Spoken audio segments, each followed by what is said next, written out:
Hello friends, my name is Kajal और आप सभी का स्वागत है मेरे चैनल पर। और आज के इस वीडियो में हम डिस्कस करने वाले हैं यूपीडीएलएड सेकंड सेमेस्टर सब्जेक्ट मैथ। ठीक है, और आज का जो हमारा टॉपिक रहेगा वो रहेगा विषम बाहु त्रिभुज। जैसे कि आप सभी को पता है कि इसके पहले हमने डिस्कस किया है कि समबाहु त्रिभुज, ठीक है, समद्विबाहु त्रिभुज, और आज का जो हमारा टॉपिक है वो है विषम बाहु त्रिभुज। ठीक है, तो बहुत ही अच्छे से इसको हम डिस्कस करेंगे। और अगर आपने प्रीवियस वीडियोस नहीं देखा है तो कमेंट्स बॉक्स में प्लेलिस्ट का लिंक नीचे मिल जाएगा। कमेंट्स बॉक्स में आप वहां उस लिंक पे क्लिक करके जितनी भी वीडियो है आप देख सकते हो। ठीक है फ्रेंड्स, तो चलिए शुरू करते हैं। ठीक है, तो सबसे पहले तो हम ये जान लेते हैं कि विषम बाहु त्रिभुज की परिभाषा क्या होती है ना, क्योंकि आपका जो यूपीडीएलएड है इसमें परिभाषा भी पूछ लिया जाता है मैथ में। ठीक है, तो चलिए सबसे पहले तो जिस त्रिभुज की तीनों भुजाएं असमान यानी समांतर न पाई जाती हो, असमान लंबाई की हो, तो उस त्रिभुज को विषम बाहु त्रिभुज कहते हैं। क्लियर हो गया? यानी जिस त्रिभुज की तीनों भुजाएं असमान लंबाई की हो तो उस त्रिभुज को विषम बाहु त्रिभुज कहते हैं। एग्जाम्पल के लिए जैसे कि आपके सामने ये फिगर शो हो रहा है। ठीक है, ये एक भुजा है, ये एक भुजा है और ये एक भुजा है, बट तीनों क्या है, मतलब समान नहीं है। ये अलग, ये अलग, ये अलग। अब देखिए ये जो बीच वाली लाइन है इसको हम ऊंचाई, शीर्ष या लंबे कहते हैं। अब आप इसको आधार कहते हो। ठीक है, तो आधार को ए से प्रदर्शित करते हैं, इसको ऊंचाई, तो इसको हम स्मॉल एच से प्रदर्शित करते हैं।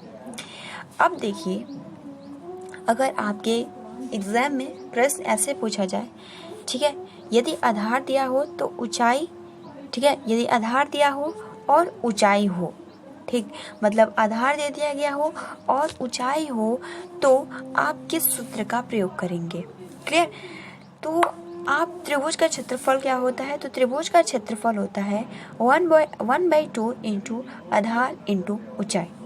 आप इसको शॉर्ट में ऐसे भी कह सकते हो 1/2 इंटू आधार आपका क्या है, a इंटू एच या a.h। इस तरीके से आप इसको याद कर सकते हो। तो सबसे पहला तो आपका फोकस किस पे होना चाहिए? सूत्र अगर आपको याद रहेगा तो आप किसी भी प्रश्न को बहुत ही आसानी के साथ सॉल्व कर सकते हैं। ठीक है, तो त्रिभुज का क्षेत्रफल होता है 1/2 इंटू आधार इंटू ऊंचाई, यानी 1/2 into a into H. Clear? लिख सकते हो या शॉर्ट में आप ऐसे भी याद कर सकते हो। ठीक है, अगर परिमाप पूछे, ठीक है, अगर एग्जाम में परिमाप पूछता है तो परिमाप का जो सूत्र होता है वो होता है a + b + c। ठीक है, क्योंकि तो तीनों भुजाएं दे देता है, उसको ऐड करना होता है। अब देखिए s का मतलब क्या होता है? तो अर्ध परिमाप होता है। ठीक है, तो a + b, फिर 2s बराबर a + b, फिर हम s को अर्ध परिमाप मान लेते हैं और जो 2 होता है वो नीचे आ जाता है बटे में। आपको याद भी होगा, है ना? अभी हम इस तरीके से प्रश्न देखेंगे कि इस जो सूत्र है इसका प्रयोग हम कहाँ करते हैं, है ना? तो देखिए अर्ध परिमाप यानी s को अर्ध परिमाप भी बोला जाता है, और a + b + c, और जो 2 है वो नीचे चलाएंगे, ये बी सी, और तीनों जो भुजाएं हैं वो डिफरेंट है, इसलिए सबसे पहले जोड़ते हैं और इस तरीके से इसका परिमाप निकलता है। पूरा प्रोसेस ये रहता है। क्लियर? अब देखिए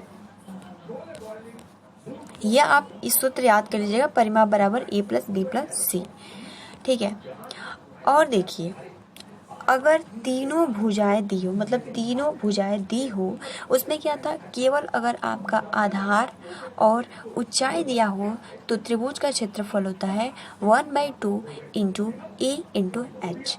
क्लियर? लेकिन अगर त्रिभुज की तीनों भुजाएं दी गई हो तो इस सूत्र का प्रयोग करना चाहिए। यानी अगर तीनों भुजाएं दे दी और क्षेत्रफल पूछे कि क्षेत्रफल ज्ञात कीजिए, तो किस सूत्र का प्रयोग करेंगे, अब हम डिस्कस करेंगे। ठीक है, इसे हेरोन्स फॉर्मूला भी बोला जाता है। तो देखिए, जैसे कि आप यहाँ देख सकते हो, त्रिभुज का क्षेत्रफल बराबर होता है, अगर तीनों भुजाएं दिया हो तो, है ना।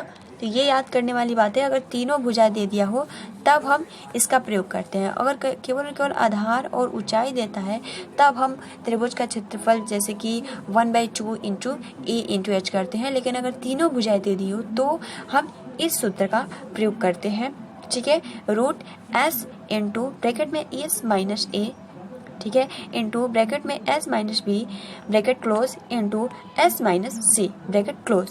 तो इस तरीके से एस का मतलब क्या होता है, अर्ध परिमाप। क्लियर, क्योंकि एस का मतलब भी आप लोग जान लीजिए। अब देखिए, इसी के आधार पे कुछ प्रश्न देखते हैं, ठीक है, ताकि आपको अच्छे से समझ में आ जाए।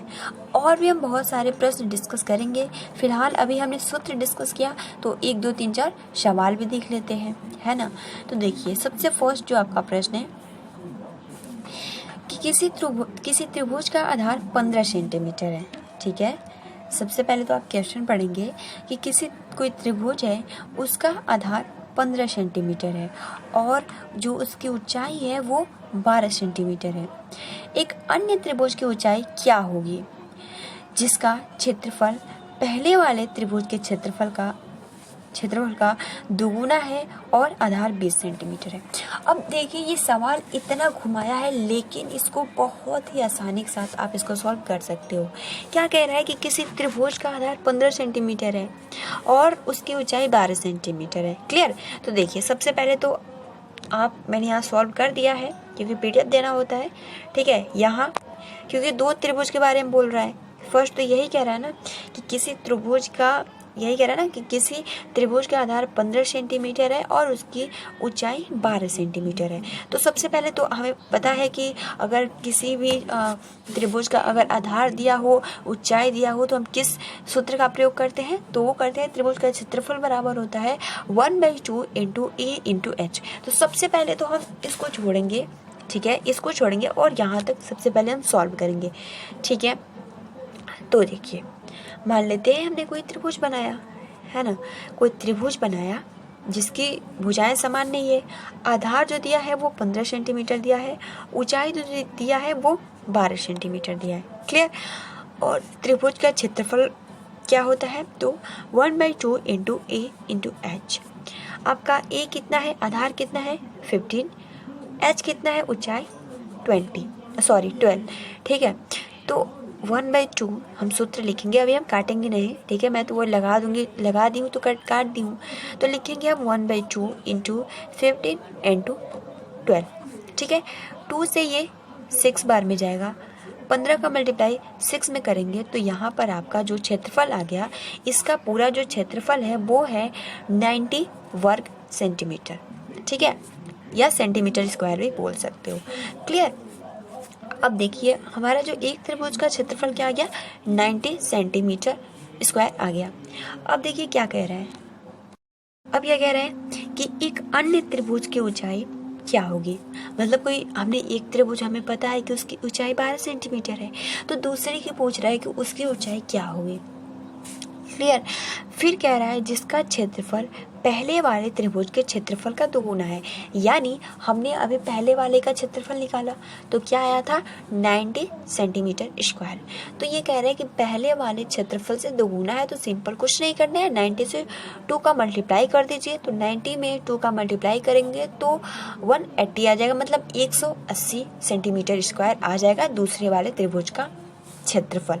क्लियर। तो अब देखिए, अब यहाँ क्या कह रहा है कि और इसका आधार 20 सेंटीमीटर है। तो अब हमें क्या पता चल गया, इसका आधार मालूम चल गया और क्षेत्रफल दूसरे वाले त्रिभुज का कितना है, तो 180 सेंटीमीटर स्क्वायर और इसका आधार कितना है, तो 20 सेंटीमीटर। अब केवल इसका क्या पूछ रहा है, ऊंचाई। तो बहुत ही आसानी के साथ हम इसको सॉल्व कर सकते हैं, कुछ नहीं, वही सूत्र लगाना है कि हमें क्षेत्रफल मालूम है, आधार मालूम है, बस एच, तो कुछ नहीं करना है। जैसे कि आप यहाँ देख सकते हो, जैसे कि मैंने यहाँ लगाया है, इसको जूम कर देते हैं ना ताकि आपको अच्छे से दिखे। देखिए यहाँ पे पहले वाले त्रिभुज का क्षेत्रफल क्या है, तो 90 था। 90 में 2 का मल्टीप्लाई करेंगे क्योंकि कह रहा है कि पहले वाले त्रिभुज से ये जो दूसरा वाला है ये दुगुना है, तो हम 90 का 2 में मल्टीप्लाई कर देंगे तो 180 सेंटीमीटर स्क्वायर आ जाएगा। तो दूसरे वाले का क्षेत्रफल क्या हो जाएगा, 180 सेंटीमीटर स्क्वायर। क्लियर। बस सूत्र के आधार पर हम इसको लगा देंगे। सूत्र आपका होता है, त्रिभुज का क्षेत्रफल का सूत्र होता है 1/2 इंटू ए इंटू एच। हमको मालूम है कि दूसरे वाले त्रिभुज का आधार क्या है 20, एच नहीं मालूम है बट क्षेत्रफल मालूम है। तो 1/2 हम यहाँ 20 लिखेंगे इंटू एच। उसके बाद क्षेत्रफल क्या है तो 180, 0 से 0 कट जाएगा, 2 से 2 कट जाएगा। इस तरीके से इसका जो ऊंचाई हो जाएगा वो हो जाएगा 18 सेंटीमीटर। तो देख सकते हो कि मतलब बहुत ही इजी सवाल है। और इसी तरीके से तो बस आपको क्या करना है, सूत्र याद करना है और कुछ भी आपको और ज़्यादा से ज़्यादा आपको प्रैक्टिस करना है। क्लियर। अब देखिए नेक्स्ट सवाल देखते हैं। देखिए अगला आपका सवाल है कि यदि किसी त्रिभुज का क्षेत्रफल 1176 वर्ग सेंटीमीटर है, ठीक है, तथा त्रिभुज का आधार और ऊंचाई 3:4 है, तो त्रिभुज की ऊंचाई ज्ञात कीजिए। देखिए सिंपल क्या कह रहा है कि कोई त्रिभुज है, ठीक है, कोई त्रिभुज है, उसका जो क्षेत्रफल है वो 1176 सेंटीमीटर स्क्वायर है। अब त्रिभुज का आधार और ऊंचाई कितना है 3:4 है, ठीक है, अनुपात में दिया है 3:4 है। तो त्रिभुज का ऊंचाई ज्ञात करना है। तो देखिए बहुत ही आसानी के साथ इसको आप सॉल्व करेंगे। तो सबसे पहले तो आधार क्या होता है ए, ऊंचाई क्या होता है एच।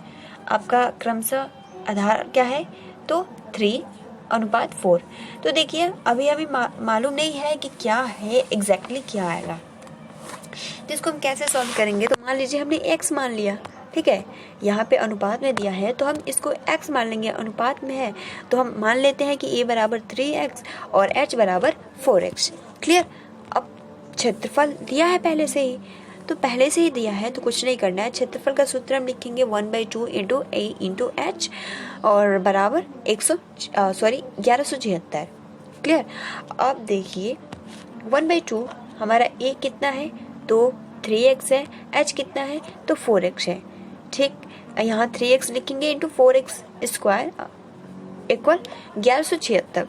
2 से हम कट करेंगे तो ये 2 बार में जाएगा, 2 का मल्टीप्लाई हम 3 में करेंगे तो 6 हो जाएगा। तो यहाँ पर आपका और यहाँ पे x और x का गुणा करेंगे तो आपका x स्क्वायर आ जाएगा। क्लियर। अब देखिए यहाँ से अगर आप x स्क्वायर करेंगे, ठीक है, तो ये 6 से 1176 196 बार में कट जाएगा। 196 को 6 में मल्टीप्लाई करके देख लीजिए, आपका 1176 चला आएगा। क्लियर। अब 196 किसका रूट होता है, सिंपल, बहुत ही आसान है और आप आसानी से सॉल्व कर सकते हो। 14 का है ना, 14 का है, तो इस तरीके से इसका जो है x निकल गया।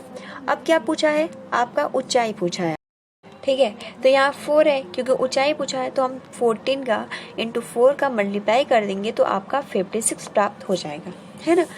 तो अगर यहीं आपका आधार पूछा होता तो 14 का मल्टीप्लाई 3 में करते, ठीक है, तो यहाँ पे आपका 42 हो जाता।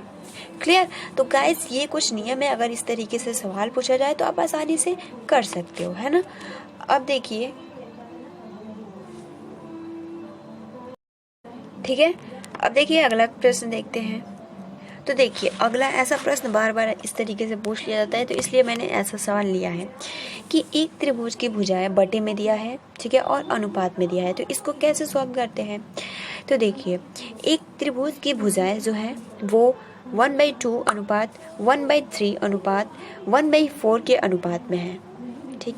यदि त्रिभुज का परिमाप 52 सेंटीमीटर हो तो सबसे छोटी भुजा होगी। और देखिए सबसे इजी ये सवाल है, मतलब इससे इजी कोई सवाल हो ही नहीं सकता, लेकिन वही है ना, सूत्र याद होगा तो आप आसानी से कर सकते हैं, और अगर सूत्र याद नहीं होगा तो फिर दिक्कत आएगी। अब देखिए ये बटे में है और अनुपात में है, तो हम इसको कैसे चेंज करेंगे। तो सबसे पहले तो हम a अनुपात b अनुपात c लिखेंगे। क्लियर। इसको मैं यहाँ लिख देती हूँ 1/2, ठीक है, इसको कलर चेंज करते हैं, है ना, और थोड़ा डार्क। तो देखिए आपका जो है यहाँ पे 1/2 यही है ना, 1/2 अनुपात 1/3 अनुपात 1/4, ये हो गया। अब सबसे पहले हम क्या करेंगे, 2, 3, 4 का एलसीएम लेंगे। अब एलसीएम कैसे लेते हैं वो आप सभी को मैंने बताया था, आप गुणनखंड विधि से भी कर सकते हो। तो 2 और 3 और 4 का एलसीएम जो होगा वो होगा 12। क्लियर। अब 12 का मल्टीप्लाई हम यहाँ भी करेंगे, 12 का मल्टीप्लाई यहाँ भी करेंगे और 12 का मल्टीप्लाई यहाँ भी करेंगे। 2 से कितनी बार में जाएगा, 6 बार में। 3 से कितनी बार में जाएगा, तो यहाँ पे ये 4 बार में। और 4 से 12 कितनी बार में जाएगा, तो 3 बार में। तो इस तरीके से आप यहाँ देख सकते हो हमारा जो अनुपात आ गया 6:4:3। तो देख सकते हो कि अगर आपका बटे में दिया हो तो आप इस तरीके से सबसे पहले एलसीएम लेके और इस तरीके से बटे जो बटे में है इसको आप चेंज कर सकते हो। क्लियर। तो अब आपका जो आ गया है वो आ गया है 6:4:3। ठीक है। तो अब यहाँ आप लिख सकते हो कि a बराबर हो जाएगा 6x, क्योंकि अभी हमें ज्ञात नहीं हुआ है ना। 6x, b बराबर हो जाएगा 4x, c बराबर हो जाएगा 3x। अब परिमाप पूछा है ना, परिमाप इसका कितना है, तो पूरा 52 सेंटीमीटर है। लेकिन यहाँ क्या पूछा है, सबसे छोटी भुजा कौन सी है ये बताना है। तो यहाँ देखिए कैसे सॉल्व करना है। तो परिमाप क्या है, परिमाप बराबर क्या होता है, a + b + c। अब यहाँ पूरा क्या दिया है 52, तो हम a हमारा कितना था 6x, b कितना था 4x, c कितना था 3x।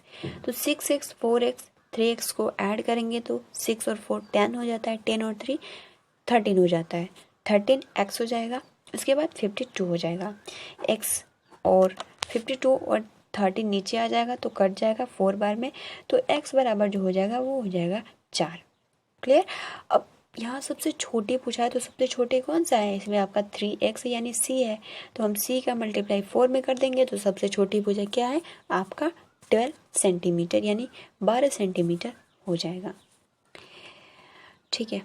अगला देखिए सेम उसी के प्रोसेस जैसा सवाल है कि किसी त्रिभुज की भुजाएं, ठीक है, 1/3 अनुपात 1/4। ठीक है, ये आप सभी के लिए सवाल है, ये आपको कमेंट्स बॉक्स में कमेंट्स करके बताना है। ठीक है, अगर आ जाता है और मुझे पता है कि आप आसानी से इसको सॉल्व कर सकते हो कि किसी त्रिभुज की भुजाएं 1/3 अनुपात 1/4 अनुपात 1/5 के अनुपात में है। यदि परिमाप 994 सेंटीमीटर है तो त्रिभुज की सबसे छोटी भुजा क्या होगी। ठीक, ये आपके लिए सवाल है, आप कमेंट्स बॉक्स में इसका आंसर कीजिए। फिलहाल आज के इस वीडियो में इतना ही गाइस, मिलते हैं अगले वीडियो में। तो सिर्फ और सिर्फ आपको सूत्र याद करना है, ठीक है, और 1 से 2 क्वेश्चन अगर आप लगाएंगे तो उसी के आधार पर आपको प्रश्न सॉल्व करना है, तो आसानी के साथ आपको समझ में आ जाएगा। तो गाइस आज के लिए इतना ही, मिलते हैं अगली वीडियो में। तब तक के लिए thanks for watching, take care and best of luck.